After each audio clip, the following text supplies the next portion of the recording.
BJP హయాంలో తెలంగాణకు ఒక్క నవోదయ విద్యా పాఠశాల ఇయ్యలే, ఒక్క మెడికల్ కాలేజ్ ఇయ్యలే.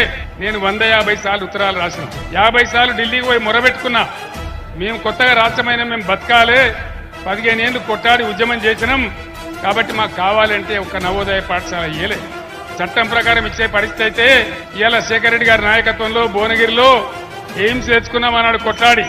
బ్రహ్మాండంగా మనకిక్కడ నవోదయ పాఠశాల వచ్చేది భువనగిరిలో, కానీ బీజేపీ ఇయ్యలే. ఇవాళ బీజేపీ నుంచి పోటీ చేస్తే ఆయన ఆనాడు ఎంపీగా ఉన్నాడు. మరి ఇలా ఏం ముఖం పెట్టుకొని ఓట్లు అడుగుతా ఉన్నాడు? దయచేసి ఆలోచన చేయాలి, గుడ్డిగా ఓట్లేయడం కాదు. అదేవిధంగా మనకు రాగానే 7 మండలాలతో ఆంధ్రాకి ఇచ్చేసినాడు నరేంద్ర మోడీ. 400 మెగావాట్ల సీలియర్ ప్రాజెక్టు తీసుకుపోయి ఆంధ్రాకి అప్పచెప్పినాడు. మన నోట్లో మన్ను కొట్టి ఆనాడు మనకు కరెంట్ షార్టేజ్ ఉంది, బాధపడతా ఉన్నాం, కొత్తగా రాష్ట్రమైనాం, కానీ నిర్దాక్షిణ్యంగా